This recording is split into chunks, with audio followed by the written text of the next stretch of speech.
The night my husband tried to kill me, the champagne in my hand smelled like money and metal. From across the room, I watched Liam slide behind our bar, all charm and dimples and navy suit. 70 people packed into our Alexandria townhouse, laughing too loud, holding flutes of champagne they believed they'd always known I'd earn.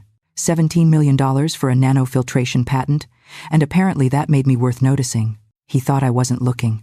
I saw his hand dip into his inside pocket, saw the small amber vial appear between his fingers. Not a shaky, last-minute impulse. Smooth, practiced. He uncapped it with his thumb, tilted it over the one glass everyone in that room knew was mine. My grandmother's cracked crystal flute, the one I'd used to toast every win since I was 18. 1, 2, 3 drops. He stirred it with his pinky like he was just being cute, then set the glass back on the bar, chip facing the room like a name tag. My name tag. My hands went ice cold. My face didn't move. Across the room, my mother-in-law Evelyn was center stage in her emerald dress, clutching her designer bag like a trophy, dabbing fake tears from the corners of her eyes. She loved any spotlight that wasn't on me. Tonight, she was rehearsing grief she thought she'd need later. Fine, I'd give her a performance. I crossed the room, smiling, accepting congratulations, my pulse pounding so hard I could hear it over the jazz playlist. At the bar, I picked up both glasses, mine, poisoned, and the safe one beside it. Liam was 3 steps behind me when I turned. Evelyn, I called, bright and sweet. You've been such a huge part of this journey. You should toast with something special. I pressed the cracked crystal into her hand, right there in front of half the room. She frowned for half a second, confused, then lifted it like a queen accepting a crown. When the glass shattered on my hardwood floor minutes later, and she collapsed, foam gathering at the corner of her mouth, everyone else screamed. I didn't. I just watched my husband's face as he realized the wrong woman was dying, and decided I was done playing the victim in a story he wrote for me. I didn't always live in a house full of secrets. There was a time the quiet meant peace, not danger. A time when I could walk from the basement lab to the kitchen without checking behind me. A time when Liam's smile didn't make my stomach tighten the way it does now, like I'm staring at a trap I laid for myself years ago. People think betrayal happens in one explosive moment. A sharp, clean break. They're wrong. It happens slowly, softly, in tiny, almost invisible cuts you don't feel until you're bleeding. Back then, our townhouse in Alexandria smelled like ethanol and burnt coffee. My basement lab was a maze of beakers, sample membranes, late-night ramen bowls, and equations scribbled on sticky notes. I lived in a world of numbers and molecules, predictable, loyal things. Liam lived upstairs in a world of connections, branding, and opportunities, which mostly meant he scheduled lunches and posted inspirational quotes on LinkedIn. We met in grad school, and yes, he really did show up to my research presentation with a handmade sign that said, "Go Ava, Queen of Atoms." My advisor scowled. I laughed. Liam whispered afterward that genius women deserved noisy support. Back then, he meant it. Or maybe I just wanted to believe he did. In those early years, he was my biggest cheerleader. He brought me takeout on lab nights, bragged about me to strangers, held my hand like he was proud to be the man beside me. When my experiments failed, and they failed a lot, he told me failure meant I was trying something worth doing. When I cried over rejection letters, he'd kiss my forehead and say, "They'll regret ignoring you, I won't." God, I was stupid enough to think loyalty like that lasted. The shift didn't happen all at once. It started after I saved us from our first financial disaster. Liam had poured money into some emerging tech investment group, run by a college friend who still lived with his parents. I found out when a collections notice arrived for an account I didn't even know existed. It was a Wednesday morning. I'd been awake for 36 hours. I remember opening the letter, staring at the number, and thinking I was hallucinating. He cried. He apologized. He said he was ashamed and terrified. I paid it off because I loved him. Because marriage meant carrying each other. Because I didn't realize that was the day I became the safety net instead of the partner. After that, he changed his story. He wasn't ashamed anymore. He was the ideas guy, the visionary. I was the execution. He handled networking. I handled everything else that cost actual money. He started saying things like, "You need me to look successful so people take you seriously. You can't show up to investor events like a lab rat. Let me handle the room. You wouldn't even know these people if not for me." And Evelyn added her poison drop by drop. She had perfected the art of smiling while peeling your skin. Sunday dinners at her house were a parade of backhanded compliments and gentle stabs. I'm sure Ava tries her best with Harper, though career women always struggle to be nurturing. Some wives don't mind their husbands supporting them, but Ava seems determined to prove something that cracked glass again. Honey, you know, real ladies collect new things, not cling to old ones. She always found a way to remind me I was temporary, replaceable, a guest in a family that would never truly accept me. Cole, Liam's older brother, wasn't much better. Tall, smug, and always dressed like a trust fund vampire, he played the role of the successful sibling, even though everyone in the family knew his real income came from borderline predatory loans. The first time he loaned Liam money, he called it a family discount. The interest rate would have made a loan shark blush. Still, I kept going. Because I believed in the work.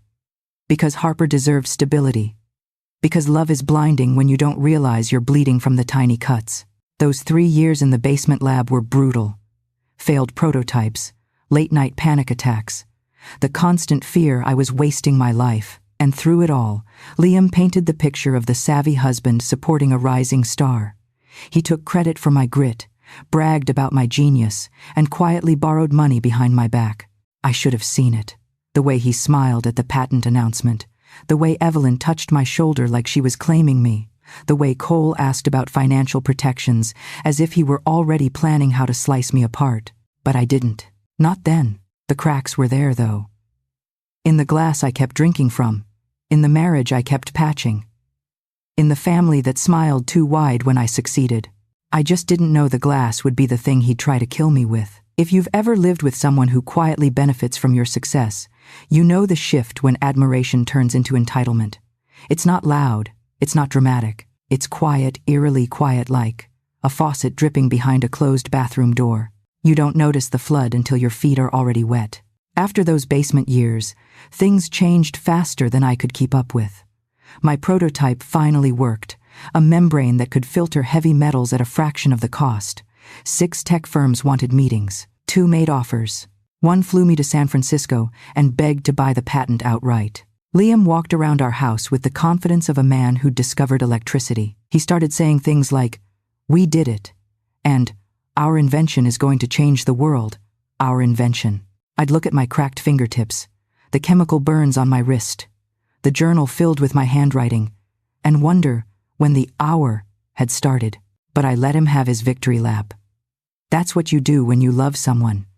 You share the spotlight, even when you built the stage alone.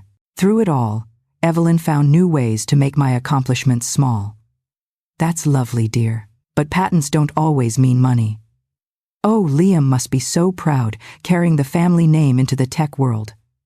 I hope you haven't forgotten your duties as a wife. Success can make women distracted. And Harper, sweet Harper, absorbed everything. She was 12, old enough to understand the tension but too young to name it. She'd sit on the kitchen stool, doing her robotics homework, glancing between me and Liam like she was tracking weather patterns. "Mom," she whispered once, "why does Grandma talk to you like you're a guest?" Because I wanted to say. Because to her, I always would be. But I told her the kind lie. Some people love differently. By the time the patent offer hit $17 million, Evelyn acted like she'd been the one running experiments at 3 a.m. She hosted a brunch titled "Celebrating the Carter Legacy," as if my last name had anything to do with her bloodline. She insisted Harper wear pearls. She told me to soften my eyebrows because they made me look intimidating. That day, as we stood in her dining room surrounded by porcelain plates and fake French decor, she leaned close and said, "I hope you know this money belongs to the family. Don't let your ambition confuse you." It was the first time I felt something snap quietly, like a hairline fracture. I smiled at her anyway. "Of course," I said. Because what else could I say? I didn't yet understand she meant it literally. 2 weeks before the poisoning, Liam invited me to a networking dinner. He said it was with friends who believed in our future. Turned out to be two men in suits who talked exclusively to him, not me, about capital flow and managing large wins. I sat there eating cold risotto while Liam spoke like he was the brain behind the membrane. When I gently corrected them, just once Liam squeezed my thigh under the table. "Not now," he hissed. I shut up, but something in me filed that moment away. After dinner, Liam kissed my forehead and said, "You need to trust me with this big stuff. I'm protecting you, protecting me." The word "now" makes my skin crawl. But the moment that stays with me most didn't happen during a fight or a family dinner. It happened at 2 a.m. on a Tuesday. Harper was asleep. The house was quiet. I'd gone downstairs for water and found Liam in my lab, not touching anything, just standing there, staring at the shelves, the equipment, the notebooks. He didn't notice me at first. He whispered, almost to himself, "I deserve some of this." 4 words, soft, barely there, but they landed like a blade. I stepped backward so he wouldn't know I'd heard. My heart pounded in my ears all night. Looking back, that was the moment the betrayal stopped being subtle. I didn't know the vial existed yet. I didn't know Evelyn and Cole were helping him plot. I didn't know the plan was already forming. Poison, panic, paperwork, inheritance. But I could feel the air changing. He had crossed some internal line. I just didn't know how far he was willing to go. The cracked crystal glass, my grandmother's glass, became a symbol long before the night he tried to use it to kill me.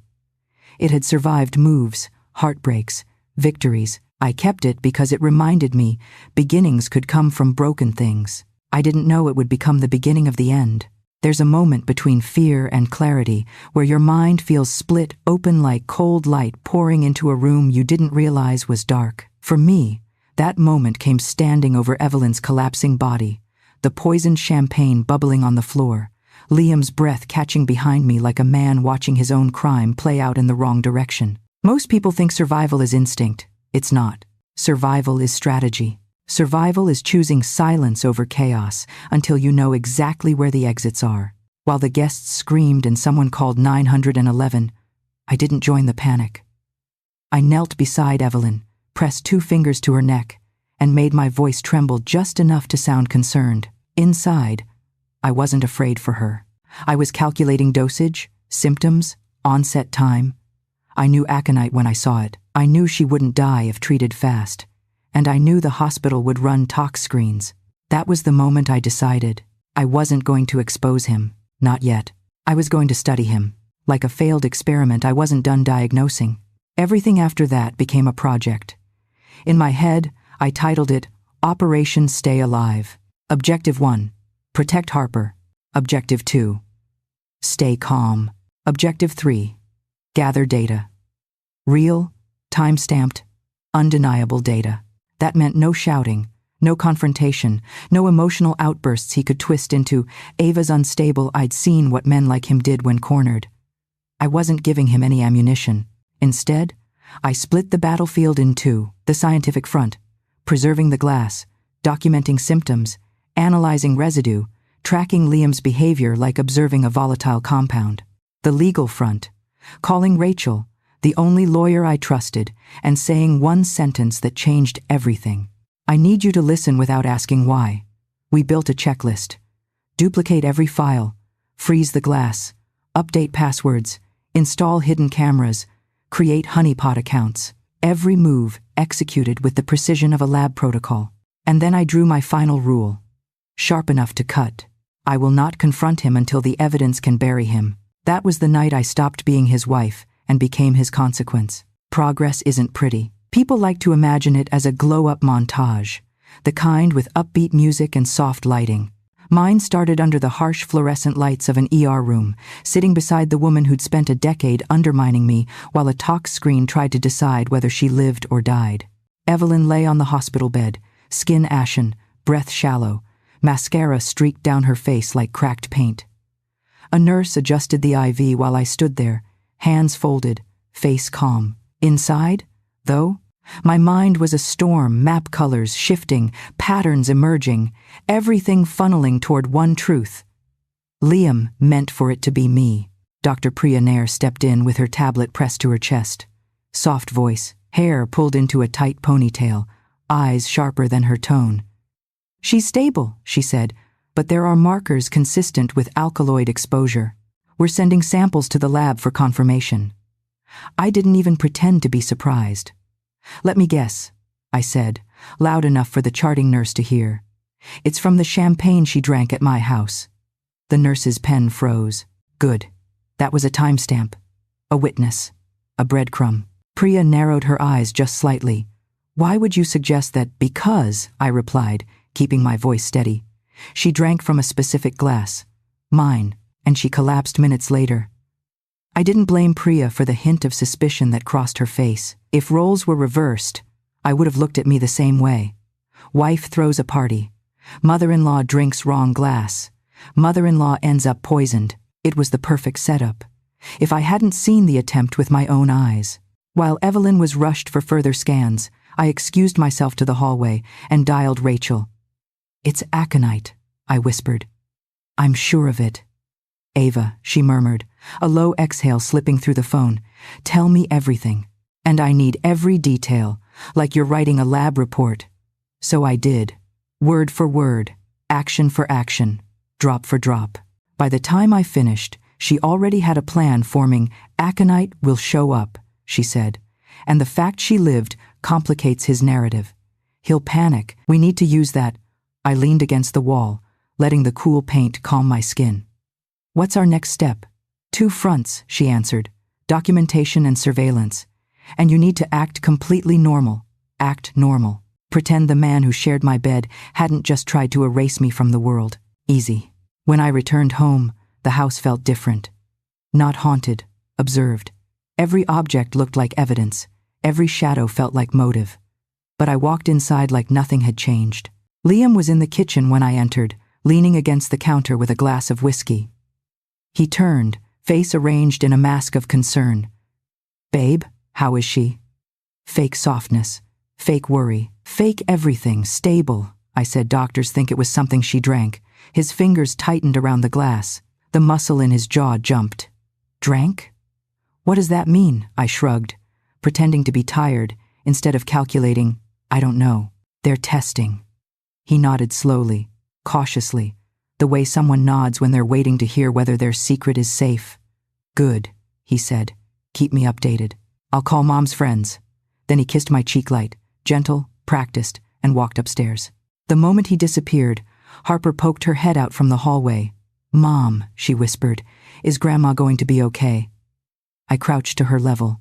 "Yes, she'll be fine. And Dad?" she asked. "Why did he leave the party so fast?" I swallowed. "Sometimes grown-ups get scared," I said, "and they don't know how to act." It wasn't a lie. Not really. The next 48 hours were the blueprint of Operation Stay Alive. I started by freezing the cracked crystal glass. Slipped it inside a labeled evidence bag from my lab supplies. Logged temperature, time, and condition. I treated it like a sample that might save my life, because it would. Then came digital fortification, password changes, two-factor authentication, hidden folders with innocuous names, encrypted backups in cloud servers Liam didn't know existed. Rachel sent me a list of cases: women, institutionalized by spouses, families stealing inheritances, husbands framing wives as unstable. Each case felt like reading the future Liam wanted for me. By the second night, I moved to the financial front. I opened my bank app and my stomach twisted. Transfers I didn't recognize, withdrawals I never approved, debt accounts that hadn't existed last year, a whole network of Liam's lies woven through our shared life. Harper wandered into the living room with her laptop and sat beside me silently. She wasn't the kind of kid who asked too many questions. She observed. She connected dots. "Mom," she said finally, "did Dad use your lab card again? Look." She turned her laptop toward me. A set of automated emails notified a small transfer from my research fund to a personal account under the name M. Reed. My heart stopped. Mason, my former lab partner. The man I hadn't spoken to in a year. At first, panic flared. Was he involved? Was this bigger than Liam? But then the truth untangled itself. I had transferred that money months ago. a small loan, a secret apology after our partnership fell apart. I never told Liam, but apparently, he'd found proof and planned to twist it into a narrative I was being blackmailed or emotionally unstable. Harper watched me closely. "Mom? Dad's hiding something, isn't he?" I didn't answer, but she saw enough in my face. The next morning, Jasmine Lee arrived to install the cameras. She was small, fast, sharp, one of those people who could walk into a room and know exactly where every cord and outlet lived. While she drilled mounts and configured the cloud backups, Liam hovered like a cat pretending not to care. "What's all this for?" he asked casually. "Security," I said. "Just being careful now that the patent's sold." He smiled at that too quickly. Too relieved. Jasmine shot me a look that said she noticed. Once the cameras were up, once the backups were syncing. Once Harper had gone to bed and Liam retreated to his office. I finally exhaled. For the first time since the party, I felt the faintest shift in the air. Not safety, not peace, but traction. Like the first inch of rope pulling taut when you're climbing out of a well. I wasn't just surviving. I was preparing. Progress comes in strange shapes. Sometimes it's a breakthrough. Sometimes it's a breath that doesn't tremble. Sometimes it's simply waking up and realizing you're not afraid of the morning anymore. For me, progress began with patterns. Liam's patterns, his tells, his slip-ups. Once I began observing him the way I observed unstable compounds in the lab, things that once confused me suddenly made perfect sense. The third morning after the poisoning, I woke before dawn. The house was quiet, but not peaceful, more like the quiet before a storm hits the coastline. I walked downstairs barefoot, the hardwood cool against my skin, and there he was, Liam, sitting in the dark, hunched forward, elbows on his knees, staring at his phone screen like it held the last piece of oxygen in the world. He didn't notice me at first. I watched as he typed something, deleted it, typed again. His shoulders shook with a silent, frustrated exhale. "What are you doing up?" I asked softly. He jolted, nearly dropping the phone. "Jesus, Ava, don't sneak up on me. Sneak up on him." A week ago, he would have pulled me into his arms. Now he guarded his phone like it was a lifeline he couldn't afford to lose. "I couldn't sleep," he added, rubbing his face. "Thinking about Mom, of course," I murmured. "How's she doing? She's unconscious." Again, his voice cracked in a way I almost believed. "Doctors say she's responding." Whatever that means, I nodded. "They're running more tests." That caught him. His eyes flicked up, sharp, alert. "Tests. Yes, toxicology. They think she ingested something, the way he inhaled, too fast, too shallow, told me everything." But I kept my face blank, neutral, unaware. He turned the phone face down on the coffee table. "I'm going to try to sleep. Wake me up if the hospital calls." "Sure." Like he'd sleep. The moment he walked upstairs, I circled around to his chair and checked the cushion. Warm. He'd been sitting there for hours. I leaned close and listened. Nothing. No footsteps upstairs. No movement. Then I picked up his phone, not to unlock it. His passcode had changed again, but to look at the smudges. 5 fresh ones. Right thumb. Nervous tapping. He wasn't confident. He was unraveling, and I wasn't even done with him yet. That afternoon, Rachel came by. She didn't come inside too risky, but we sat on the back porch with mugs of cooling tea. "Tell me about Liam today," she said, flipping open her binder. "He's cracking," I said. "He thinks the hospital will figure it out. He's waiting for a call that will confirm whether he gets away with murder." She looked up sharply. "Attempted murder." I stared at the yard, the dying hydrangeas Harper planted last spring. "Right. Attempted." Rachel outlined our next moves. "Set digital traps. If Liam logged into any of the honeypot accounts, we'd have proof of financial manipulation. Log behavioral changes. Paranoia. Sudden overprotectiveness of his phone. Late-night disappearances. Secure Harper. No unsupervised time. No rides with him alone. Feed him calm. Act normal to lower his guard. Think of him like a volatile sample," she said. "Stirring him too fast makes him explode. Let him stabilize. Then we contain." It was clinical, logical. Exactly what I needed. That night, Harper tiptoed into my room. "Mom, yes, sweetheart. Dad was on the phone earlier. He was whispering. He said something about a deadline. A deadline. Cole. I tucked her hair behind her ear. Did he see you listening? She shook her head. No. He thought I was in the shower. Good girl, observant, careful. Too smart for the world she was being dragged into. Mom, she whispered, voice trembling just slightly. Are we safe? That question split through me. I didn't lie this time. We will be, I said. I promise you that. The next day, I noticed new cracks in Liam's mask. He spilled his coffee twice, snapped at Harper over nothing, slammed cabinets, but his breakdown wasn't loud. It was sloppy. He was slipping. That evening, Jasmine messaged me. Auto backup confirmed. Hidden cloud server active. Perfect. Now I needed evidence he couldn't explain. I found it 2 nights later. Liam got a text at 11:43 p.m. His phone lit up on the nightstand. Cole. We need that money. Tomorrow, Liam. Don't make me come over. He snatched the phone before I could accidentally see more. But he didn't know I'd already installed a keylogger on our shared laptop, or that I could access his online banking from a shadow account Rachel helped set up. Midnight. Kitchen. Laptop screen glowing in the dark. I watched as Liam tried 3 times to access the Honeypot Trust account we'd fabricated, lured in by the promise of funds he was never going to touch. 3 attempts, 3 timestamps. Clear motive. Clear behavior. He tried to move money that didn't exist, to cover debts he shouldn't have had, from a woman he had tried to kill. And the moment he realized the transfer failed, he punched the kitchen wall so hard the picture frame beside him fell and cracked on the tile. He didn't know the camera above the fridge caught the entire thing. The next morning, he was back to supportive husband mode, making pancakes badly, humming off-key, kissing Harper's forehead like he wasn't the reason she'd started sleeping with a nightlight again. Rough night, I said casually. He looked at me sharply. What do you mean I heard something fall? I replied. Thought maybe a raccoon broke in. His throat bobbed. Just dropped something. His tells were showing everywhere.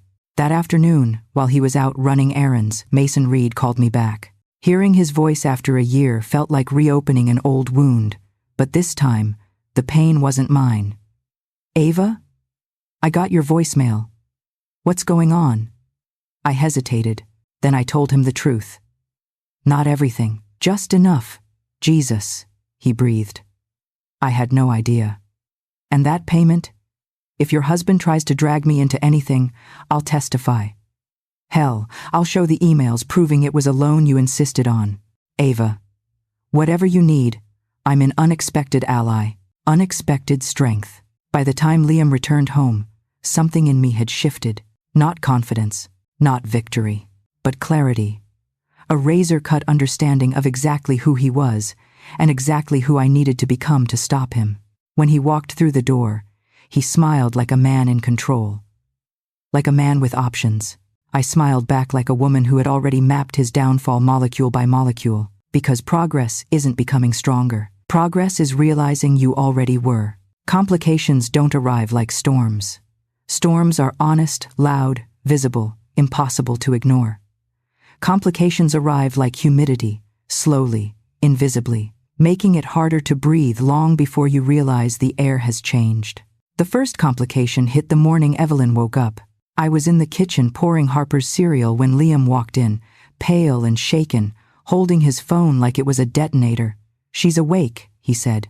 I didn't react good, I replied, sliding the bowl toward Harper. How's she feeling? She doesn't remember anything, he said quickly. Too quickly. Doctors said it could have been dehydration. Dehydration. A mother-in-law collapses, foaming at the mouth from aconite symptoms, and his chosen narrative was dehydration. It was almost pathetic, almost. But the real complication wasn't that he lied. It was that he believed I might believe it, or that he needed me to. Poor thing, I said softly. Tell her I'm thinking of her. He blinked, thrown off by my calmness. I almost smiled. Later that day, while Harper was at robotics club, Liam cornered me in the laundry room. The dryer hummed behind me, filling the silence. We should talk, he said. About what? He ran a hand through his hair, rehearsed, worry etched across his face. About you. You've been distant.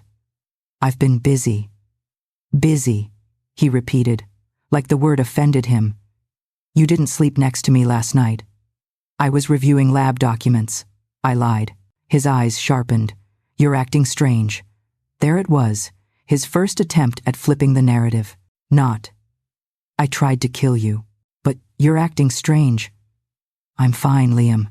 He exhaled through his nose, frustrated Ava. With everything happening, we need to stick together. I folded a sweatshirt. We are together. No, he said, stepping closer. I mean it. I need to know you're okay. After everything with Mom. Ah. There it was. He needed to gauge whether I suspected him. I kept folding laundry like we were discussing weather patterns. I'm okay, just tired. He watched me for a beat too long. I could feel him trying to read my face, trying to find cracks, but I didn't break. Not anymore. The second complication came disguised as something innocent, an invitation. Evelyn requested tea with Harper. Harper told me at dinner, poking her fork into roasted carrots. Grandma texted me. She wants to talk privately. I froze. Only inwardly. About what? I asked lightly. She said, family stability. Liam's fork paused mid-air. His eyes flicked toward me. Harper kept talking. Oblivious. She told me not to tell you. But I didn't like that, so I'm telling you. Good girl. Loyal in all the ways her father wasn't. Liam forced a chuckle. Your grandma is just dramatic. But I recognized the move instantly. Evelyn was trying to plant seeds, doubt, fear, confusion, maybe even stories about my stress or mental fragility. Rachel had warned me. When men like Liam realize poisoning didn't work, they pivot to institutionalization, and they always recruit someone close, preferably a child, preferably the quiet, impressionable one. Harper wasn't impressionable. Not anymore. We'll think about it, I told her, but you're not going anywhere alone. Liam's jaw hardened. Strike one. Complication 3 arrived the next morning. Disguised as help, the doorbell rang at 9 a.m. A polished woman in a blazer and soft makeup stood on the steps. Hi. I'm Monica from Silverwood Estates. Liam reached out. Of course he did. Silverwood was the upscale wellness center Rachel had flagged. The place where wealthy spouses stashed partners they wanted legally deemed incompetent. I held the door only halfway open. This isn't a good time. Monica smiled like all salespeople smile, gentle, practiced, predatory. I completely understand. These conversations are sensitive. Liam mentioned you've been overwhelmed. Totally normal after a major financial shift. Our program helps. I didn't ask for your program. Oh, totally. Husbands often call first because they see the signs: stress, sleep disruption, emotional confusion. I'm not confused, I said. She blinked but kept smiling. Why don't I leave some pamphlets? We specialize in supporting women through transitions. Transitions. She meant losing my freedom. Leave them, I said, grabbing the papers. I'll read them. Liam appeared behind me. Thanks, Monica. We'll talk soon. And the way she perked up told me Liam had promised her money. Lots of it. When she left, I turned to him. Why her? He shrugged. Too casual. Just preparing options. After what happened with my mom, we need to make sure you're okay emotionally. Emotionally, not physically, not mentally. Emotionally, as in unstable enough to justify a wellness commitment. I stared at him. You think I need a facility? No, he said, stepping closer, palms raised. Not yet, not yet. That phrase echoed through my skull like a siren. Complication 4 hit in the evening like a punch to the ribs. Cole showed up. A black SUV rolled into our driveway, loud music pounding through the windows. Cole stepped out wearing sunglasses despite the overcast sky, smiling like a man who thought he was charming. Ava, he said, arms wide. Congratulations on the patent payday, Cole, I replied flatly. He walked inside without being invited. We need to chat. Liam followed behind him, face tight. Harper slipped upstairs, silently good instincts. Cole tossed his jacket onto the couch and leaned against my kitchen island. So, here's the deal, he said. Mom's hospital bills are stacking up. Liam's been stressed. The family needs stability. His eyes raked over me. If you could transfer 400 grand to Evelyn just to hold the house, we'd all be good. 400,000. I stared at him. Why do you need my money? He smirked. It's family money. Family. Right. I crossed my arms. No, he laughed.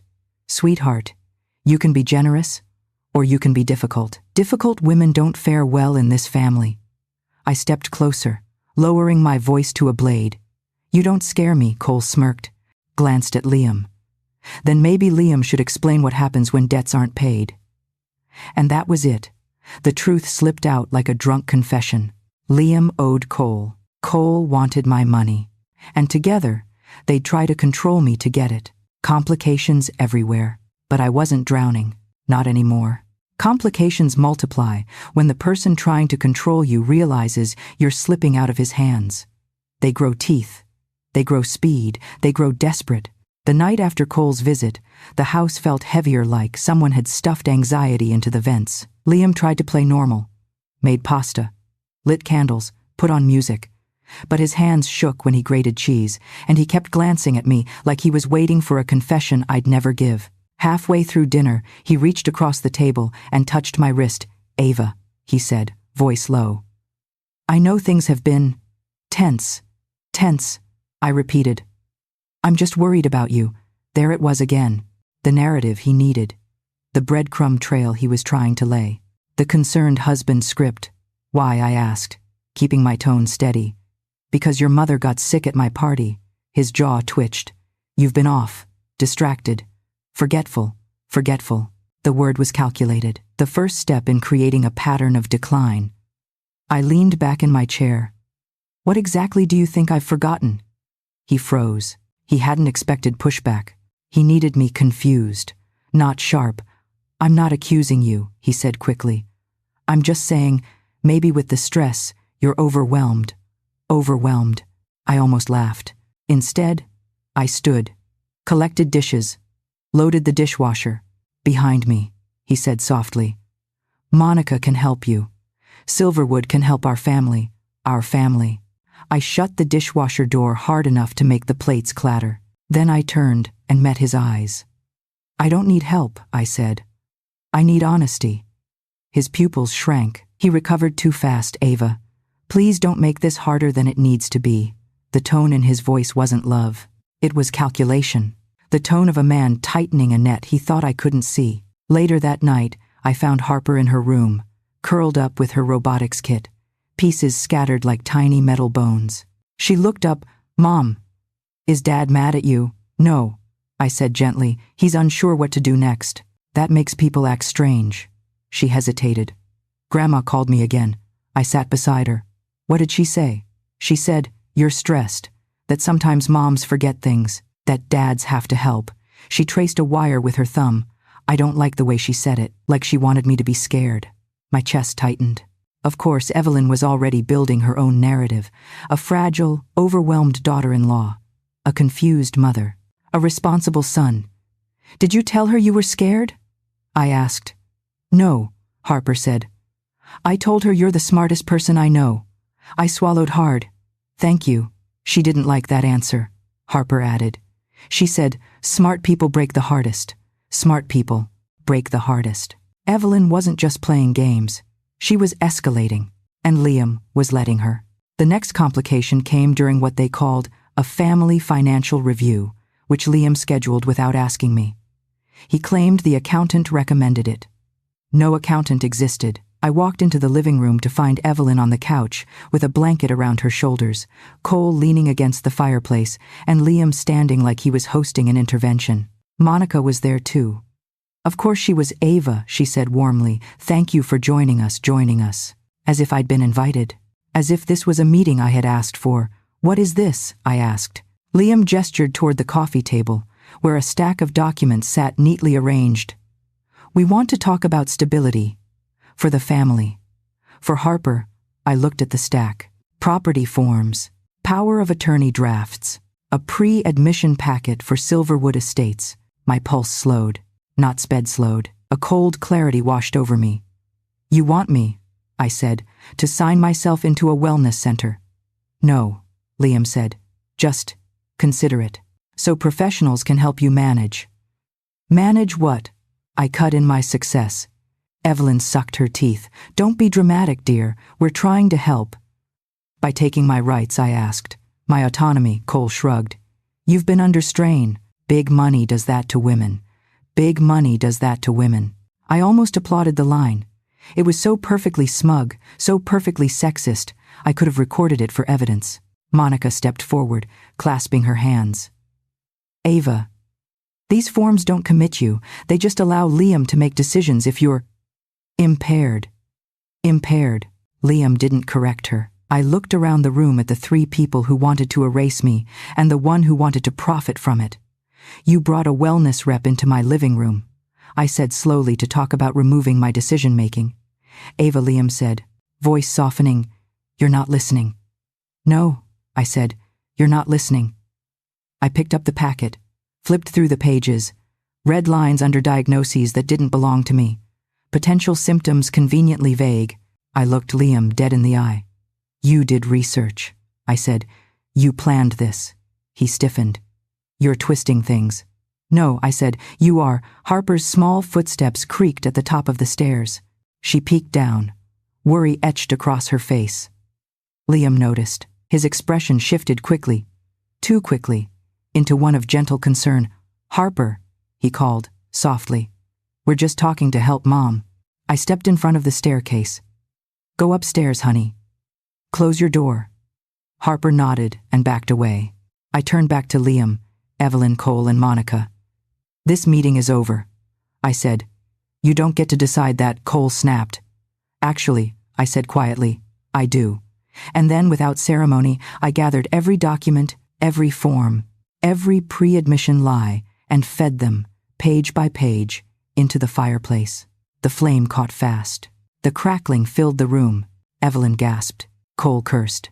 Monica stepped back. Liam just stared, jaw clenched so tight the muscle jumped. When the last page turned to ash, I met Liam's eyes. You want control, I said, but you chose the wrong woman to cage. His voice dropped to a whisper. You're making a mistake. No, I whispered back. You did that night, as I lay awake listening to the house breathe. The complications didn't scare me. They clarified the battlefield. And they told me exactly how desperate Liam would become before he broke. Climaxes don't happen in darkness. They happen under lights, harsh, fluorescent, unforgiving lights. Lights that leave no place to hide. The morning of the confrontation began almost normally. The sky over McLean was a dull, winter gray, the kind that made everything look flat and colorless. Harper sat at the table eating toast while I packed her lunch. Liam pretended to scroll emails, but he barely touched his coffee. His knee bounced under the table like a trapped animal. He'd been restless since the intervention. Since the documents burned. Since I stopped giving him the emotional oxygen he needed to manipulate me. He'd tried everything. Apologies, accusations, silence, charm. Nothing worked. And he knew it. At 8:14 a.m., his phone buzzed. Evelyn. Bank meeting confirmed. Bring Ava. A second text followed instantly. Monica. I'll meet you both outside. Today is important. Important. That was one word for it. I slid Harper's lunchbox toward her. Rachel will pick you up after school. Go straight to her car. Okay. She nodded, chewing carefully. Will Dad be there? No, I said. Not today. She didn't push further. Harper was intuitive. She sensed things adults tried to hide. She hugged me longer than usual before leaving.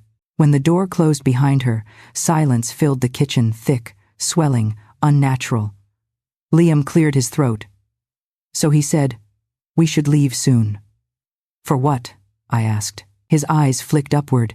The appointment, what appointment? He hated that game, the one where I forced him to say the lies out loud instead of letting him wrap them in soft implications. The meeting at Suncrest, he said. It's just a simple financial clarification. Routine, routine. Every lie was turning thinner, more brittle. I rinsed a glass. Do I need to bring anything? He hesitated. Just your ID, because power of attorney papers require one. Great, I said lightly. Let's go. He stared at me a second too long, trying to interpret my calmness. Then he grabbed his jacket. Outside, the December air bit the skin. Liam unlocked the car. As he reached for the passenger door handle, I spoke, I'll drive. He blinked. Throne, what I want to drive. He hesitated, then handed me the keys. If he suspected why, he didn't say, but I wasn't letting him sit behind me, not today. The 20-minute drive to Suncrest was quiet, except for the clicking of the turn signal and the occasional buzz of Liam's phone in his pocket. He didn't check it. That told me he was scared. Scared people avoid information. Suncrest Bank sat on the corner of a corporate park, glass, walled, modern, expensive. The type of place that screams legitimacy even when shady things happen behind closed doors. Monica stood outside, arms wrapped in a beige coat, smiling like a flight attendant, welcoming passengers onto a burning plane. "Good morning," she chirped as we approached. "You two ready?" Liam nodded stiffly. I didn't nod at all. She led us inside, heels clicking across the marble floor. The lobby smelled like polished stone and stale coffee. A security guard nodded at Liam. He must have been here more times than I realized. We took the elevator to the 3rd floor. The doors slid open to a quiet hallway lined with glass offices. Ethan Ward, the bank manager, stood at the end of it, holding a binder. "Morning," he said, shaking Liam's hand. "This shouldn't take long. They always say that about the worst moments of your life." As we stepped into the conference room, the cold air hit me first. The AC was too high, making the glass walls fog at the corners. A rectangular table sat in the center, spotless. A carafe of water, 4 glasses, papers neatly clipped, and chairs, 8 of them. I knew instantly we weren't alone. Rachel and Detective Elena Morales entered through the adjoining door like they'd been waiting for the exact second we arrived. Morales in her navy blazer and neutral expression, Rachel with a closed leather folder hugged to her chest like a weapon. Liam's face drained of color. "What is this?" he asked, voice tightening. Rachel smiled politely.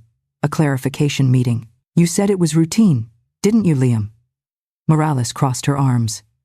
"Mind if we join?" Ethan's eyes darted between them and Liam like he'd accidentally walked into a crime documentary. Yes. Sure." Liam turned to me, panic barely contained. "You invited them. I thought extra clarity might help," I said softly. He swallowed. Monica took a seat beside Liam, placing her silverwood folder on the table. Evelyn and Cole weren't here, small mercy, but their fingerprints were all over everything. We sat. The door closed. That was when the temperature in the room dropped for real. Not because of the AC, but because secrets don't survive bright rooms. Ethan cleared his throat. "So, we're here to review recent transactions and confirm account holders' intentions regarding the trust, assets, and the line of credit." Liam cut him off. "Actually, I'd like a private conversation with my wife first." "No," Rachel said immediately. "Everything stays in this room," he snapped toward her. "With all due respect, this is a family matter."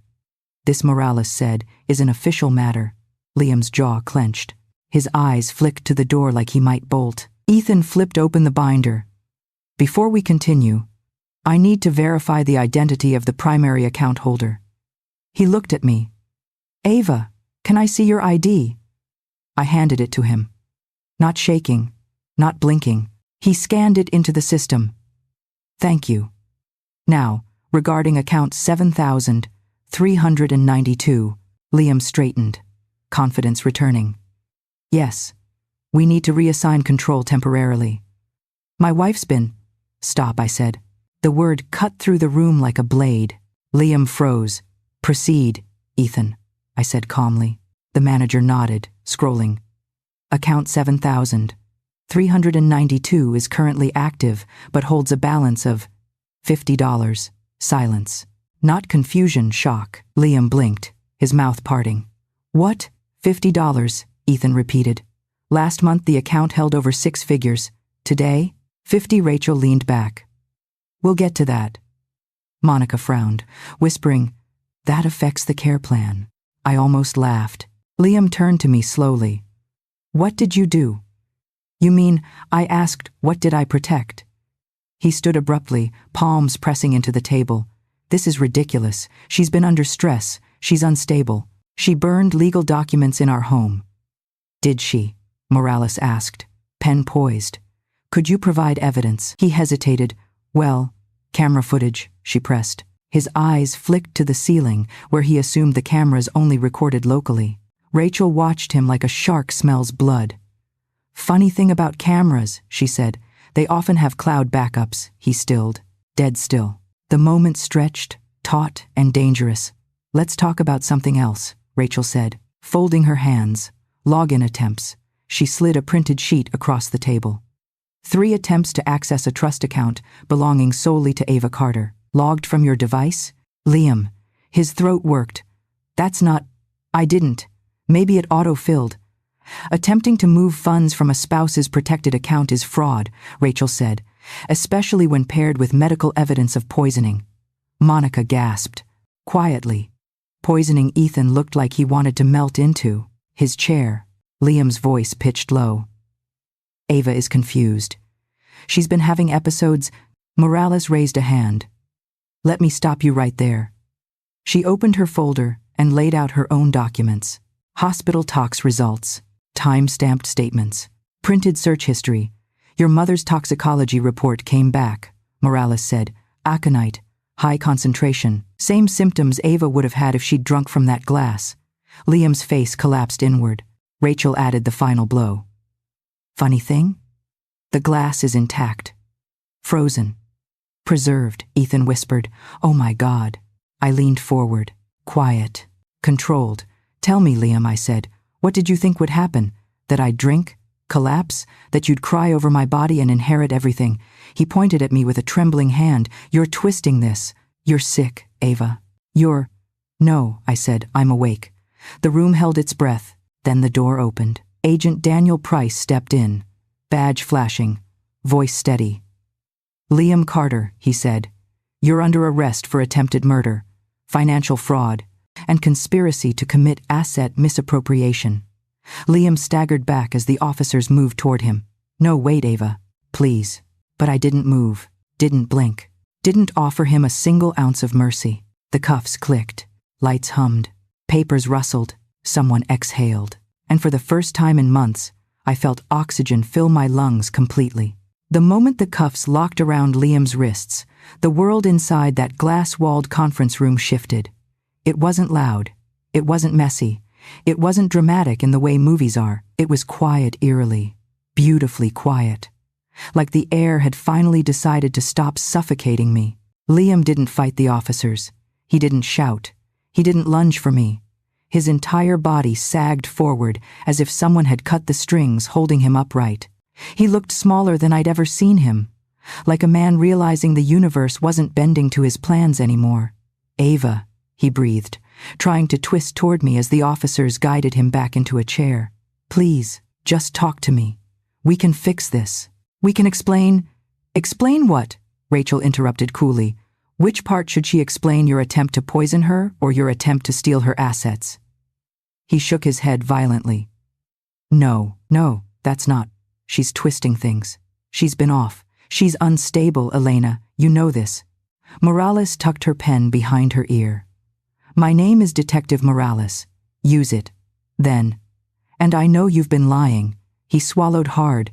"You don't understand. This is all a misunderstanding. I was trying to protect my family." "By drugging your mother?" I asked. His face went blank. Ghost white. "I didn't drug her. That wasn't meant for her." He stopped himself too late. Monica, still seated across the table, gasped softly and pressed a trembling hand over her mouth. She wasn't prepared for this level of darkness. She'd walked into the meeting thinking we were having some upscale, spa-themed intervention. Instead, she'd become a witness to a felony arrest. Ethan, the bank manager, sat frozen in place, eyes wide, binder untouched. He kept blinking like he was trying to reboot his brain. Liam tried again, voice cracking. "Ava, please. If you just explain that you've been stressed, maybe." "Stressed," I repeated. "You poisoned your own mother, Liam." "I didn't," he snapped, raising his voice for the first time. "You weren't supposed to touch that glass." "But she did," I said, "because you put it in her hand." He flinched like I'd slapped him. Then his eyes narrowed. "You gave it to her. You switched the glasses. You're the one who..." "No," I said quietly. I just didn't drink what you planned for me. Agent Price stepped forward. Mr. Carter, I'm going to advise you to stop speaking unless it's to request a lawyer. Liam sat back heavily. His breathing turned shallow.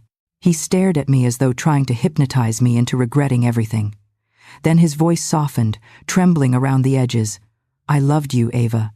That I said was never the truth. You loved control. You loved money. You loved the idea of being important. But me? No. You loved standing next to me with your hand on my waist, so it looked like you were part of the story I built. He blinked hard. Is that what you think? No, I said. It's what I know. Silence fell over the room again. This time, it was him who broke. His shoulders curled inward.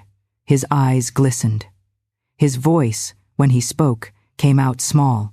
Please don't do this. But it wasn't a plea for forgiveness. It was fear. Raw, selfish fear. The kind of fear a man feels when he realizes he's no longer the one dictating the rules. Rachel looked at me, a silent question in her eyes. Are you ready for the final reveal? I nodded. She opened her folder and pulled out the last piece of evidence, the printed screenshots, Liam's search history. Morales slid them across the table to him. He stared, then shut his eyes. How to use aconite without taste. Morales read aloud. Spousal inheritance laws, Virginia. How long does aconite stay in system? Liam's voice was barely audible. I was scared. Debt. Pressure. I didn't know what to do. I wasn't trying to stop talking, Price warned again. But Liam leaned forward, tears streaking down his cheeks, his voice cracking on every word. Ava, please. I didn't want to lose everything. I thought if you weren't able to manage your assets could be handled. By you, I asked. He didn't answer. That was answer enough. The officers pulled him to his feet. Before they led him toward the door, he spoke again, quieter, colder than before. I never meant for things to go this far. You meant for them to go far enough, I said. Far enough that I wasn't here to catch you. For the first time, Liam didn't argue. They escorted him out of the conference room. The glass door swung shut behind them with a soft click that echoed in my chest like a gunshot. I didn't breathe until I heard the elevator doors close. When the sound faded, the room fell into a stunned quiet. Ethan rubbed his forehead. My God, he whispered. Is this real? Very, Rachel said, and we'll need to go over every account he touched. Monica's lips trembled. She lifted her silverwood folder like it was radioactive. I had no idea. I thought he genuinely wanted help for her. I didn't. That's how men like Liam work, Rachel said. They don't present as monsters. They present as caretakers. Monica swallowed. I'm so sorry. I won't be part of this anymore. Good, I said. She left quickly, her heels clicking frantically as if she might outrun the guilt chasing her. Ethan turned to me, Mrs. Carter. I want you to know we'll cooperate fully with law enforcement. This bank won't be used for anything illegal. Thank you, I said. He gathered the binder, still shaken, then excused himself. That left me, Rachel, and Detective Morales. Morales sat across from me, elbows on the table, face calm but kind. You handled this well, she said. Most people panic. I did, I admitted, just not today. Rachel leaned closer. Are you okay for the first time? I felt the room tilt. The adrenaline that had been holding up my spine began slipping away. My knees softened, my throat tightened. My voice cracked. I don't know what I am. Morales nodded softly. Shock comes later. Let it. I pressed my palms to the cool glass table. Harper can never know. I hesitated. Even for a moment she won't, Rachel said. Because you didn't. But she didn't see me that night, staring at the glass, wondering whether I should pretend not to see. She didn't hear my heartbeat thundering as I changed the fate of one woman for another. She didn't know how long I stood in the hallway afterward, unable to breathe. Next steps, I asked, grounding myself in logistics. Morales opened her notebook. We'll need formal statements from you and Harper. The evidence is strong. The DA will move quickly. And Evelyn and Cole, I asked. They're involved, she said. The investigation will follow the money and the communications. We'll likely call them in soon. Rachel exhaled. This is the beginning of the end for them, but it wasn't over for me. Not yet. Because as the tension in the room began to settle, a sharp, Almost electric thought cut through me. Liam wasn't the only danger. He wasn't the only one who'd tried to frame me, corner me, control me. Evelyn, Cole, Monica, all of them had played a part, even if some of them didn't know what game they were in. And they wouldn't go quietly. Not without a fight. When we left the conference room, the hall outside felt brighter, like the fluorescent lights had shifted from interrogation mode to freedom mode. Morales walked ahead, speaking with the officers. Rachel walked beside me. "You did this," she said softly. "You saved yourself." "No," I said. "I'm saving myself." Present tense. She gave me a look, one of respect, one of warning, then brace yourself, because the fallout is coming, and it did. But not in the way anyone expected. As we reached the lobby, my phone buzzed. A text from an unknown number. "You made a mistake." A second followed. "This isn't over." The elevator dinged behind us, and Rachel saw my face. "What is it?" I showed her the screen. She inhaled. "That's a threat." "No," I said, staring at the words, "that's fear." But she was right about one thing. The climax wasn't finished. The public arrest was only the first explosion. The real detonation, the full unraveling of the people who tried to bury me, was still ahead. The threat on my phone didn't scare me. It clarified what came next. People who lose control lash out. And the Carter family had just watched their entire scheme implode in a single morning. They weren't going to retreat with grace. They were going to scramble. They were going to grasp. They were going to get sloppy. Good. Sloppy people leave evidence. Rachel and I stepped outside the bank into the cold, midday air. McLean traffic hummed in the distance, steady and uncaring, as if the world hadn't just tilted on its axis inside a glass conference room. "Don't respond to that number," Rachel said. "Forward it to Morales." "I will." But as we walked toward my car, a black SUV turned sharply into the lot, tires screeching over pavement. It stopped too close, aggressive, deliberate. The passenger door flew open, and Cole climbed out, sunglasses on despite the cloud-heavy sky. He spotted me and charged forward. Rachel stepped between us instantly, back up. But Cole didn't look at her. He only had eyes for me, fury pulsing from him like heat. He jabbed a finger toward my face. "What the hell did you do?" he demanded. "They arrested him." "Liam's in cuffs because of you." I didn't flinch. "He got himself arrested." "You think you're smart?" he spat. "You think you won something today?" "I didn't win," I said. "I survived." He laughed, a harsh, choking sound. "You just killed your own husband's future." "He tried to kill mine," I said. "Difference is, I succeeded." He lunged. But Rachel and two officers stepped forward at the same time. Morales had seen the commotion from the lobby and hurried outside. "Mr. Carter," she called, voice calm but edged with steel. "Step back." "Now," Cole ignored her. His rage was too fresh, too hot. "This isn't over, Ava. You hear me? You destroyed our family." "No," I said quietly. "Your family destroyed itself." Morales moved in front of him. "Sir, I'm telling you one last time. Step back." Cole hesitated, chest heaving. He looked at me with a hatred so intense it almost buzzed in the air. But then a small voice inside him realized what his next arrest would cost him. He backed away. "I'm not done," he muttered. "I know," I said. "But I am." He froze for just a moment, like he wasn't expecting calm. He was expecting fear, tears, trembling, his power source, but I wasn't giving him any. He turned abruptly, stomped back to the SUV, and slammed the door so hard the windows rattled. Rachel exhaled. "He's unhinged. He's desperate," I corrected. "Desperate people make mistakes." As if on cue, my phone buzzed again. A new text. This time, from a name I recognized. "Evelyn, we need to talk. Now. Talk."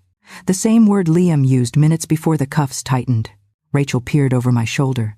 "She's panicking." "No," I said. "She's plotting." There was no version of reality where Evelyn accepted losing her power gracefully. She'd spent years shaping her family like clay, bending, pressing, molding. The moment she felt the clay slip, she pressed harder. Morales approached us. "You okay? Yes, you should head home," she said, "but expect contact from our office. We'll need more statements. We'll be ready," Rachel said. We walked to my car, the quiet between us heavy but steady. "When do you want me to tell Harper?" I asked. Rachel paused before answering. Tonight. Before she hears it from someone else. Right. I drove home with Rachel, following in her car for safety. Part of me expected another SUV to tail us, another attempt by Cole to flex power. But nothing came. The drive was silent, eerie in its stillness, like the world was holding its breath. When I pulled into the driveway, I spotted a familiar blue sedan idling near the curb, Evelyn's. Of course, she stepped out before I even turned off the engine, wrapped in a fur coat, clutching her purse like armor, face twisted in a blend of panic, fury, and something I'd never seen from her before. Fear, real fear. She stormed toward me the second I opened the car door. "How could you?" she hissed. "How could you do this to my son?" I closed the door calmly. Rachel parked behind me and stepped out, staying close. "I didn't do anything to Liam," I said. "He made his own choices." "Don't you dare," she snarled. "My son is a good man. He's stressed. He's overwhelmed. You tricked him. You twisted everything. Poisoning isn't a misunderstanding," I said. "Ava," she said sharply, pointing a shaking finger at me. "You set him up. That's what this is. You set this whole thing up so you could take his money," I blinked. Then laughed, a short, disbelieving sound. "His money, yes," she snapped. "You made him look unstable so you could control the assets. Don't pretend you're innocent." Rachel stepped in. "Mrs. Carter, I need you to calm down." But Evelyn wasn't listening. She swung back to me, eyes wild. "He told me everything," she said. "He said you've been acting erratic, obsessed, paranoid. He was trying to help you." "Help," I repeated, "by sending me to Silverwood. That place is respected," she snapped, "and you needed help." "No," I said, stepping closer. "I needed protection for a second, just one." Her mask cracked. I saw it in her eyes. She knew, deep down, beneath the denial, beneath the maternal loyalty, beneath the entitled anger. She knew what her son had done. But Evelyn Carter didn't deal in truth. Truth didn't feed her pride. Truth didn't keep her powerful. So she retreated to the only place she felt safe. Rage. "You won't get away with this," she said. "I'll tell the DA you're lying. I'll tell the judge you're unstable. I'll tell them." "You'll tell them what I asked?" Calmly. She froze. Rachel folded her arms. "You should be very careful, Mrs. Carter. You're a potential suspect." Evelyn paled. "Suspect? Of what conspiracy?" Rachel said, "facilitating a wellness commitment without legal grounds, financial coercion, and depending on what we find on your devices." She tilted her head. "Accessory to attempted murder." Evelyn's lips moved, but no sound came out. She wasn't ready for someone to speak to her like that. No one had ever spoken to her like that.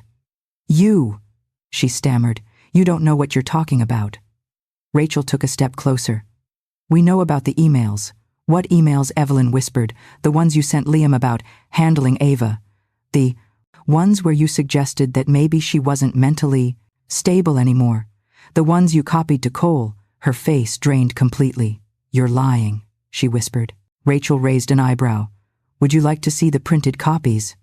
For a second, I thought Evelyn might faint. Instead, she took a shaky step back and clutched her purse like she was holding on to the last piece of a collapsing world. Then she whispered the truth she'd been choking on. "I didn't think he'd actually do it." There it was, the confession wrapped in cowardice. "You didn't stop him," I said. "That's enough." Her eyes filled, not with regret, but with humiliation. Losing control was the one thing she couldn't tolerate. "You've ruined us," she whispered. "No," I said. "You ruined yourselves." She stumbled back toward her sedan. "This isn't over." "It is," I said. "Your son made sure of that." She fumbled into the driver's seat and sped off without closing the door properly. The car jerked, swerved, corrected, then disappeared around the corner. Rachel watched her go. "She'll try something else," she said. "I know, and Cole, he already did." "You ready for the last part?" Rachel asked quietly. I nodded, yes. But before we could speak further, the front door opened and Harper ran out, backpack still on. "Mom," she cried, rushing toward me. "What happened? Why is Grandma here? Why did Dad leave with police cars?"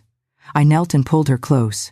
"Because something wrong happened," I said softly, "and the police are fixing it." She buried her face in my shoulder. "Is he okay?" He will be, I said. And more importantly, we will be. Rachel stepped back, giving us space. The winter wind swirled around us, carrying the last echoes of Evelyn's threats, the last traces of Liam's downfall. But standing there, holding my daughter in the cold light of early afternoon, I knew something with ruthless clarity. The climax wasn't the arrest. It wasn't the confrontation. It wasn't Evelyn's collapse or Cole's rage. The climax was this: me, Harper, and the unbroken silence around us. The moment the noise stopped, the moment the chaos fell away, the moment I realized I was no longer surviving, I was reclaiming. And the people who tried to break me, they were the ones falling apart now. The truth doesn't arrive like a revelation. It arrives like a file folder, thin, unremarkable, but heavy with consequences. And days after Liam's arrest, the truth began unfolding exactly that way. Page after page, evidence layered over evidence, each new piece another nail in the coffin he built with his own hands. The morning after the confrontation, I sat at the dining table with Rachel, Morales, and Agent Price. The windows were cracked open, letting in the sharp, cold air that somehow made everything clearer. Harper was at school with extra security, assigned quietly, discreetly. She didn't need to know her life was now a ripple effect of someone else's crimes. Rachel placed a folder on the table. "This," she said, "is where we start." Inside were documents, some familiar, some horrifyingly new. The first page was a printed screenshot of Liam's cloud backups, the ones he thought he'd deleted. Morales slid it toward me. He tried to wipe his digital history, but Jasmine's system stored everything. Auto-sync every 10 minutes. She pointed to timestamps. "This one is your smoking gun." The footage showed Liam in our kitchen on the night he punched the wall. He paced, cursed under his breath, then sat at the counter logging into what he believed was my trust account. His face was twisted with panic, sweat beading along his hairline. 3 login attempts, Price said. He tried to move funds to an account under his name.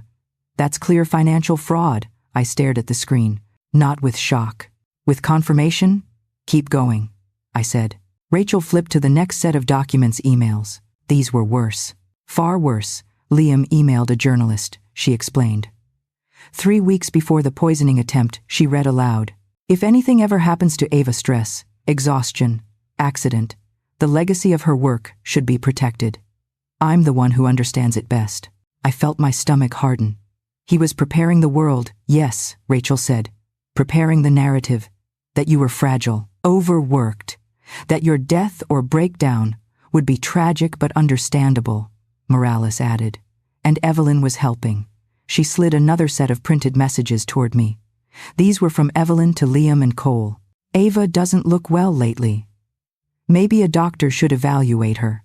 If she's losing grip, you need to act fast before the money is locked. Cole says Silverwood has an opening, if we time this right." My jaw clenched so tightly it ached.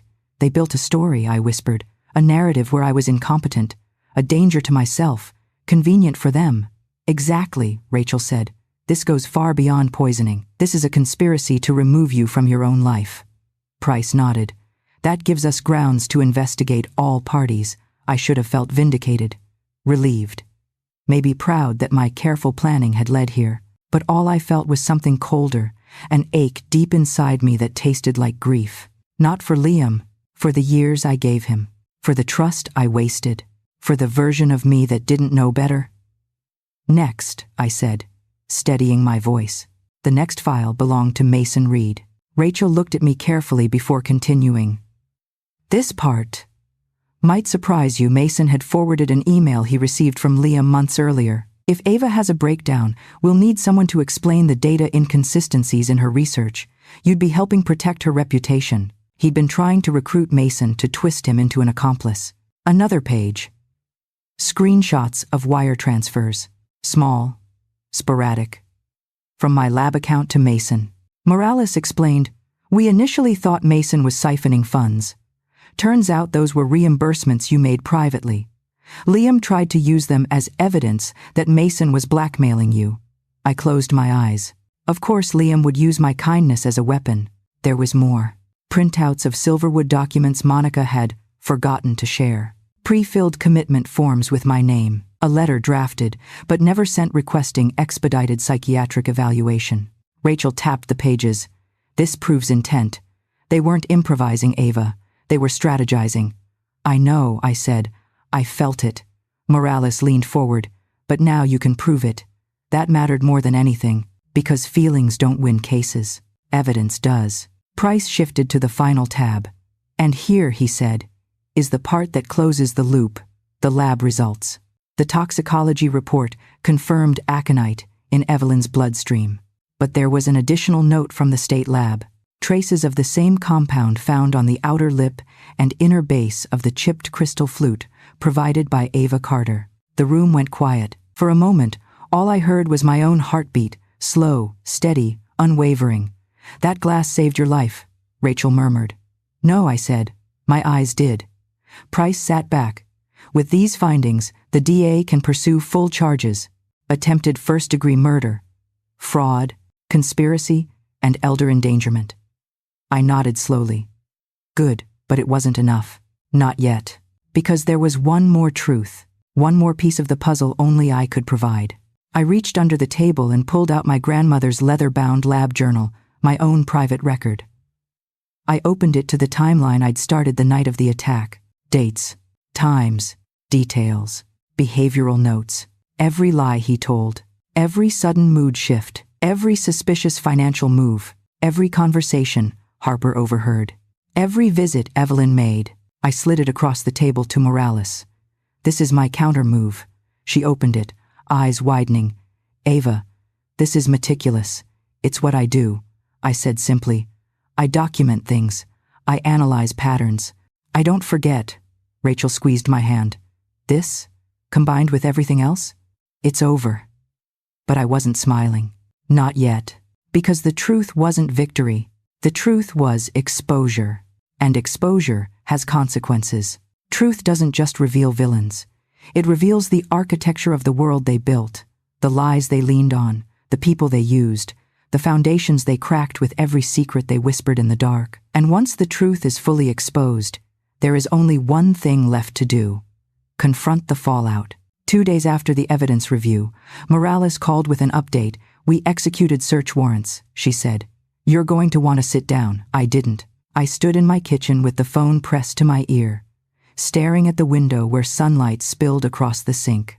My house had never felt quieter. We found aconite, she continued, in your garage storage, behind old paint cans. Not a lot, just enough to confirm he kept a supply. My breath stilled. He brought poison into my home. Yes, she said gently. And he hid it somewhere. Only someone trying to avoid suspicion would choose. There was more. Then there's the storage unit. What storage unit? The one under Evelyn's name, of course. Of course, Evelyn wasn't just a bystander with sharp opinions and poisonous words. She had been part of the machinery. She always was. We recovered several boxes, Morales said. Drafts of letters to Silverwood, detailed notes about the trust, and a binder labeled Care Options for Ava. My stomach tightened.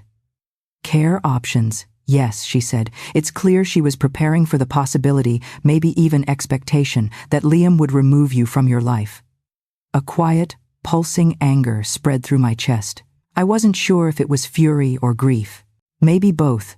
And what about Cole? I asked. Debt records. Morales said.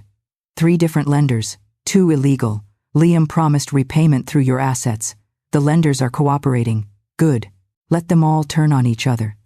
Predators cannibalize their own when cornered. After we hung up, I sat alone at the dining table, staring at the grain of the wood. There was a quiet that felt almost sacred.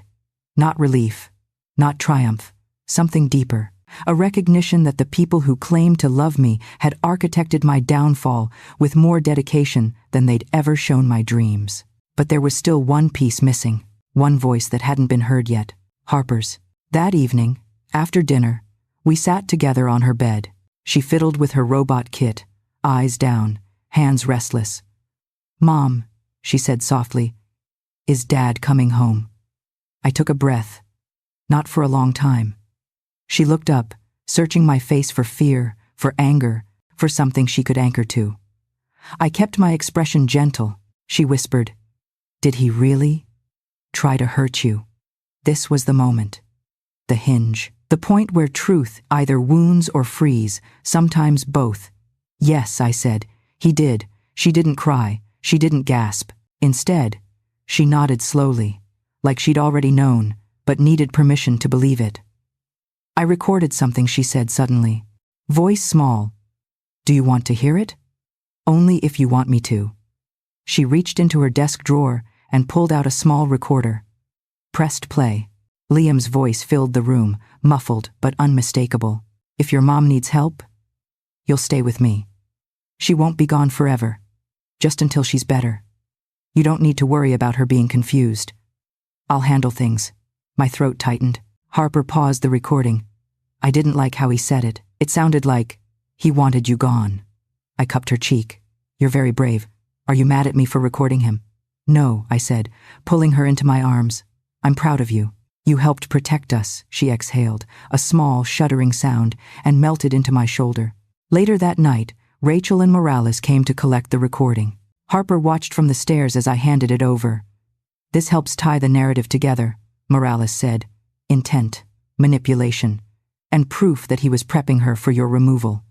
The truth was no longer scattered pieces. It was a weapon.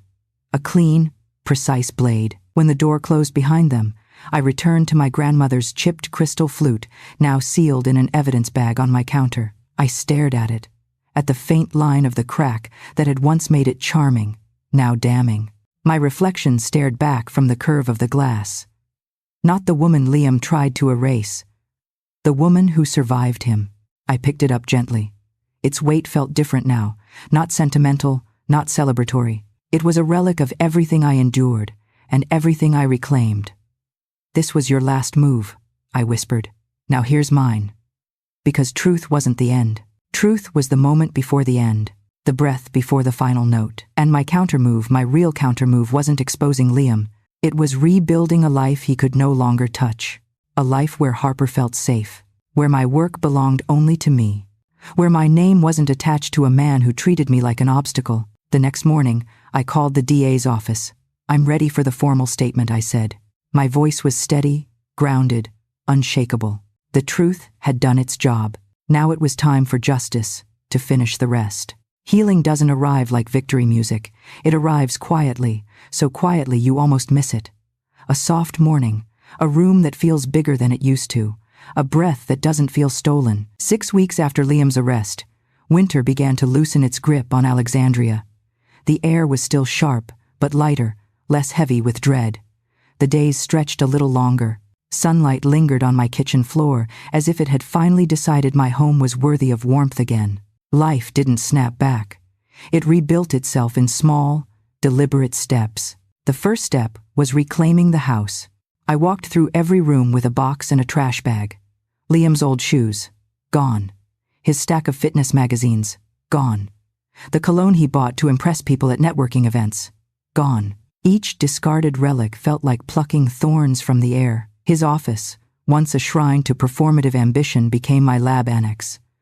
I installed a second workstation, a drying rack for filters, a shelf for Harper's robotics parts. The room that once smelled like aftershave and stress now smelled like ethanol and soldering metal. The house wasn't quieter without him. It was clearer. Harper thrived in the clarity. She asked more questions. She slept through the night. She started humming again, little melodies she made up while tinkering with wires. She'd come home from school and open her notebook with a spark in her eye. "Mom," she said one evening, "my team wants to build a water quality sensor. I said we could make it detect toxins." "Good," I told her. "Build what the world needs." She grinned, a real, full grin I hadn't seen since before the poisoning. "They want me to lead the project, you should." She paused. "Dad never liked when I was in charge." I knelt next to her. "Then that's all the more reason to do it." And she did.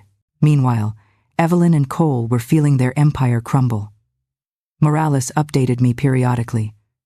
The illegal lenders had turned on Cole. Evelyn's emails had implicated her more deeply than she realized. They weren't in jail.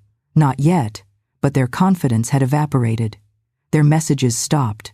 Their cars stopped appearing on my street. They were fading into the background of their own destruction.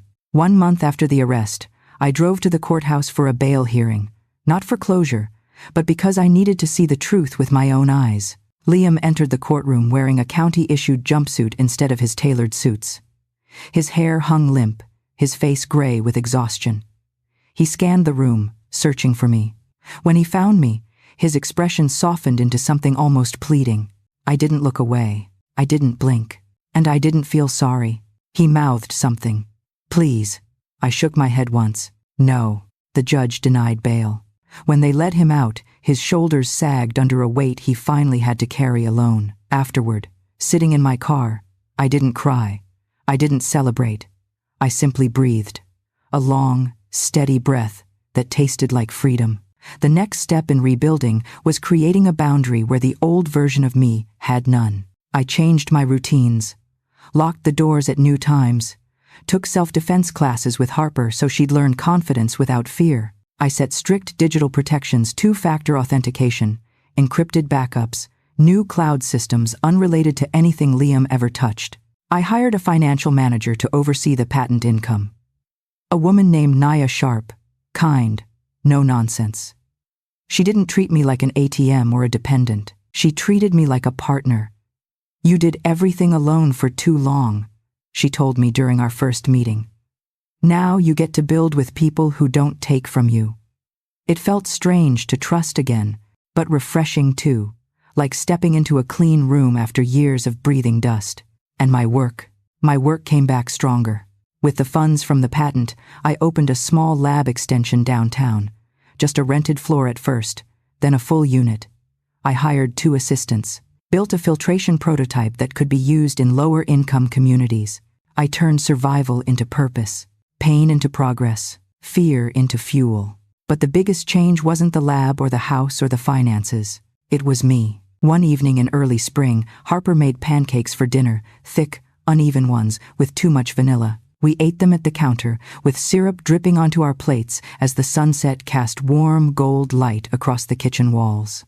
Harper laughed at something simple and silly, but the sound filled the house like hope.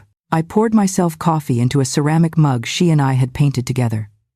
It had uneven blue stripes and lopsided stars. Nothing fancy, nothing expensive, nothing from a collection. It wasn't the cracked crystal flute. It was something better, something ours. As I lifted the mug, I realized the symbol of my past, the glass that almost ended my life, was no longer in this house. It existed only in an evidence locker and in courtroom photos. The future lived here, in hand-painted mugs, in robotics parts on the table, in Harper's humming, in the smell of pancakes and warm light, and in me, a woman who'd finally stopped apologizing for her strength. Spring arrived quietly, the way new beginnings often do, soft, light on the windowsills, warmer mornings, the faint scent of rain drifting through cracked open windows. Life didn't return to what it was before Liam. It built something new over the ruins he left behind. A month after the bail hearing, I woke up to the sound of Harper knocking gently on my bedroom door. "Mom," she whispered, "you have to see this." I followed her to the backyard. Overnight, the hydrangeas she planted last year, the ones that had nearly withered during the months of chaos, had begun blooming again. Pale blue, fragile, but alive. "They're growing," Harper said, smiling. "So are we," I replied. And we were. Healing wasn't linear. Some days I woke with energy humming through my veins. Other days, shadows stretched longer than they should. There were mornings when I'd still reach for my phone expecting a text from Liam, some patronizing reminder about a meeting or a fake encouragement wrapped in ego. But the silence that followed was no longer sharp. It was clean, wide, free. The DA's office moved quickly.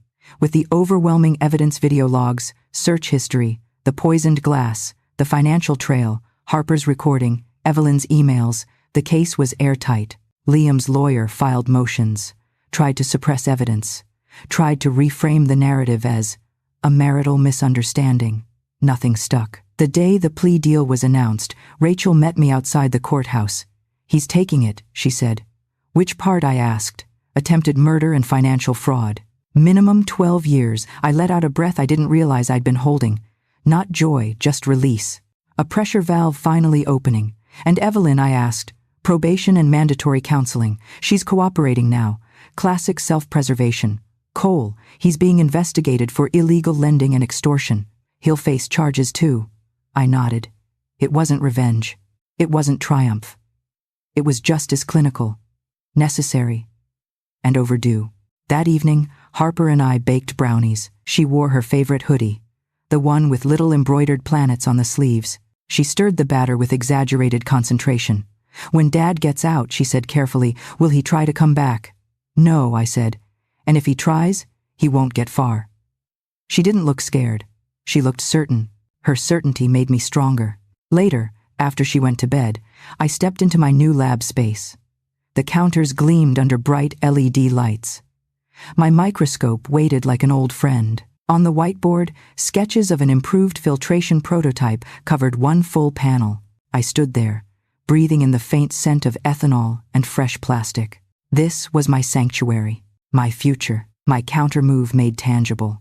I picked up a marker and wrote at the top of the board, Version 2, build for those who were never given clean water or clean truths. The next morning, sunlight streamed warm across my living room floor. I made coffee, not in a crystal flute, not in anything fancy, just a sturdy ceramic mug Harper and I had painted with clumsy hearts and crooked stars. The steam curled upward like a small, quiet blessing. I held the mug between both hands, feeling its imperfect warmth, and thought, this is peace. Not the fragile kind, the earned kind. A year ago, I would have believed peace meant safety. Now I understood something different. Peace is ownership.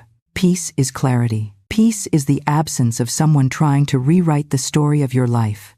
I walked onto the porch, watching neighbors walk their dogs, joggers passing, delivery trucks humming by. The world looked simple again, not because it was, but because the chaos had been forced out of my home, my body, my mind. Later that afternoon, I sat at my desk and wrote a sentence in my grandmother's old leather journal, the same journal where I'd once mapped Liam's deception. A new final entry. They thought breaking me would end me. Instead, it rebuilt me. And that became my truth, my moral, my signature line, because in the end, revenge wasn't a plan, a poison, or a courtroom victory. Revenge was waking up every morning unafraid. Revenge was Harper thriving. Revenge was seeing my life, my work, my home, my name, no longer chained to someone else's hunger. Revenge was peace. If you've ever rebuilt yourself from the ashes of someone else's betrayal, subscribe.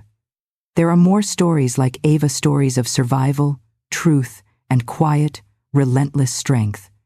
And this story, it isn't over.